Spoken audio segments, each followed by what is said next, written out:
Hi. So, yes, I am in a little bit of a book reading slump. It's true. But as we all know, a book reading hobby and a book buying hobby are two separate things. And so, part of my hobby at least remains to me. Now, I do understand that in November a whole heap of people are doing this sort of 100-weight challenge. I think it runs along the line of the fact that you can't buy any new books until you've read 100 of the books that you already own. There is no way in a million years that I was ever going to sign up for that sort of a challenge. And it's just as well that I didn't for one moment consider it. Because near me, in the neighbouring suburb, I saw someone advertising quite a lot of marine books. So this is very different to the substance of this channel. Mostly I've been reviewing classics SFF and science fiction in general, but I am an omnivorous reader and I do read a lot of non-fiction. I haven't been reading that much of it this year, but I do in general read quite a bit of non-fiction. I especially like non-fiction that relates to the marine environment, zoology and so forth. It's hard to find books about the ocean.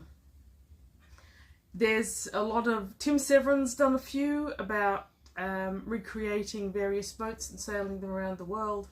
There's a few really good documentaries or micro-histories about the Atlantic Ocean, for example, that I enjoy. But generally speaking, artists, whether they're writing or painting, seem to find the ocean a bit of a challenge.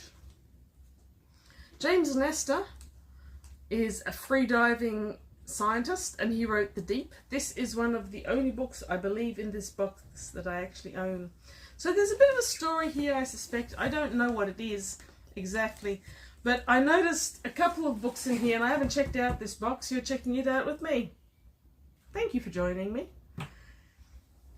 But I did see a couple of books advertised and I was keen for them. There's one in particular that I've been looking for years. It's niche. It was written by an Australian. Very small readership. Buying it online was impossible. Buying it online used has been very difficult indeed. So I reached out to the seller and we had a bit of a conversation, and finally he said, look, if you want all the marine books, just $50. So I got the whole box for $50. And I just said yes. I'd already picked out 4 or 5 books that I really wanted. And honestly, dive-related, marine-related books are so rare that it seemed worthwhile. When I was picking them up, I asked the person's partner whether the person who was selling them just wasn't into diving anymore. And it turns out that this was something they used to do with their father, and I think their father's recently deceased. There's evidence of this box having recently been sent up to the Gold Coast. I could be a creepy person and Google their name, but I'm not going to. I'm just going to leave it as. So let's unpack this box. Two right on the top of ones that I'm very keen for. Dead Men Silver by Hugh Edwards. The story of Australia's greatest shipwreck hunter. This is one I've been looking for ages. Hugh Edwards had a lifetime of adventure, dangerous seas, thrilling underwater locations, and it's published by HarperCollins, a local. I used to do a lot of art reading for them. I've been really keen for this book. I am so happy to get my hands on it. I couldn't even find it in the libraries. I'd probably just quietly have paid $50 for this one alone, and it's in really good condition. So whoever the seller and his father were, they obviously loved their reading and took care of their books. And there are some pictures in the center which I am excited to look at because I haven't yet. Another one that I was equally keen for, he didn't have it listed in his marine books, but it's a houseboat on the Styx by George Kendrick Banks. Banksian. This is arguably SFF, and I saw a very good review of this on Daisy X Machina's channel a while back, the drag queen detective as they style themselves. And I was really intrigued, and I was kind of interested, and we got into this discussion. It reminded me very much of a comic book, Promethea. And it turns out that the Sophie Banks in the comic book probably is very much a nod to John Kendrick Banks, and the houseboat on the Styx is a boat in which a whole heap of people who are dead get together and party. Very much like that old thing. It's like if you could invite anyone from all time, alive or dead, to a dinner party, who would it be? I think that's the houseboat on the River Styx. And that actually happens in one of the Promethea episodes. So yeah, anyway, I was really keen to see this. I haven't seen this book anywhere new, and I haven't seen it second hand ever since having that discussion with Daisy Ex Machina, so I'm really keen for that one. Philip Finch, Raising the Dead, an Australian story of death and survival. So this is a dive rescue. I didn't know about this one, but I read about it a little bit before I bought it. So, Bushman's Hole, Kalahari Desert, January 2005, Australian Dave Shaw prepares for one of the most daring and ambitious dives ever attempted. His mission, to recover the remains of a diver who disappeared a decade earlier, some 900 feet below the surface. He locates the body. Then, disaster strikes. Diving. I don't do cave diving, I do scuba diving in the open ocean. But a lot of cave divers do write books, and I'm happy to read them. So here we've got John D. Craig and Morgan Dane, Introduction to Skin and Scuba Diving. This has got to be a really old book. It's a sphere, and it seems to be listed primarily for Australia and New Zealand. Skin diving isn't something that anyone I know still calls it. I think it's something they called it back in the... I only know one person who ever uses the term, and he's a bit older than me, and it never was a diver. Okay, here we have the true adventure of two Americans who risked everything to solve one of the last mysteries of World War II by Robert Curson, Shadow Divers. I have heard of this one. This one is from a true story from 1991 in the Atlantic, and I have heard of it. I haven't read it. I haven't ever seen it before, so I'm tentatively excited about this one. Again, we've got pictures in the center that I haven't looked at yet. This is all new to me as well. Okay, here we've got Fell's Teenage Guide to Skin and Scuba Diving by George Sullivan. Once again with the skin diving. I'm going to say that a lot of these books are quite old, but I'm happy with that. We've got Scuba Diver's Guide to Jervis Bay. Ooh, that's exciting. Jervis Bay is an interesting area. I've visited it. I've never dived there though. And someone actually put together a whole pamphlet about the best places to dive and where the shipwrecks are. And there's a lot of guides and diagrams. I'm excited to read this. Not sure I will ever dive Jervis Bay. It's by Tom Byron. Jervis Bay is a bit colder than my normal diving temperature, but who knows? I'll certainly be happy to read about it. The Mammoth Book of the Deep, over 30 true stories of danger and adventure under the sea. Jacques Cousteau, of course, is in there. Peter Benchley. Ooh, sharks. Peter Benchley. And we have got A Time to Die, the operation to recover the trapped submariners of the Kursk. Descent, record-breaking descent in a bathysphere off Bermuda in 1930. Fatal Depth, the China fever that led to Craig Sicola's deadly ascent from the Andrea Doria. Haven't heard of that one. Yeah, we do have to make it exciting. It is exciting, but it's exciting in a small way. This one, Patrick O'Brien wrote Master and Commander. I've had one friend at least recommending this book to me for, I don't know, since the early 90s, and I never got around to it. Now that I own it, the chances of me getting around to it are far, far higher, because it'll be there staring at me, and sooner or later I will take up the challenge and I will read this book. Apparently the movie is really good as well. I never saw that either. We have got Jacques Cousteau, A Life Under the Sea by Kathleen Olmsted, and I have heard of this one. I feel like I actually have read this one. I think I picked it up from the library at one stage, and yeah. But Jacques Cousteau is fascinating. I think it's his nephew who's still running the shark dives or shark diving boat in Fiji. I've dived there. Looking forward to it. More about Jacques Cousteau's Never Going to Go Astray. The Rapture of the Deep by Michael G. Zinsley. Sorry if I'm mispronouncing that. First Books Library. Never heard of this one. It's got a few hints of self-published, but it's a lot nicer in heft than most self-published. No idea what that is, but I'll find out. We've got NSS Cavern Diving Manual. Cave diving section of the National Speleological Society, Inc. I've never been able to pronounce that. Cave diving. I know that Australia's got a strong cave diving community. It's never something that I've been involved in. More cave diving. This one by Ian Lewis and Peter Stace. I think that this will be a really interesting book to read, even if I never do, because it's apparently a detailed comparison of Australian and US Navy decompression tables. That in itself would be really, really interesting.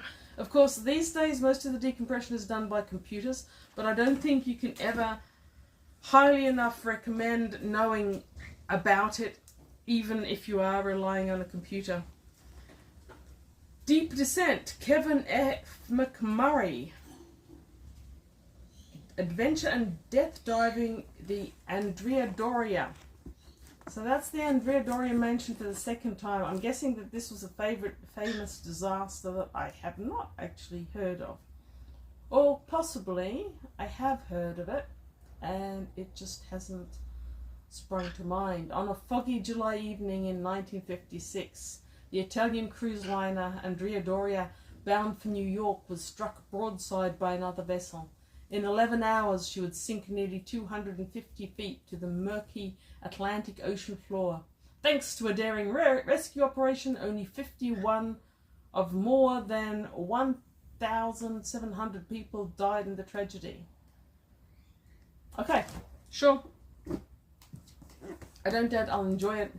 The Last Dive by Bernie Chidori, a father and son's fatal descent into the ocean depths. That's a bit poignant, considering that there's fairly recently been another father and son that deceased trying to reach the Titanic. I think that investigation is still ongoing. I have been watching some of the tapes.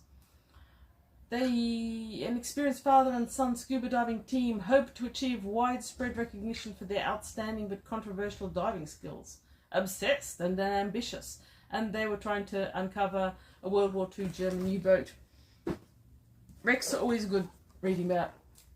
Great Writers on Diving, Downtime, 2nd edition, edited by Ed Kitterell, Casey Kitterell, and Jim Kitterell. I know nothing about that. Fatal Depth, Joe Haberstrom. Haberstrom? Maybe Haberstrom. Again, deep sea diving, China fever, and the wreck of the Andrea Doria. I've got to say, whoever I got this lot from, Andrea Doria must be a big thing for them. Fatally Flawed, The Quest to Be Deepest by Werner van Schaik. I wouldn't be surprised if... Okay, she's trying to get her name into the Guinness Book of Records. Deep diving, the world of deep diving and the people who inhabit it.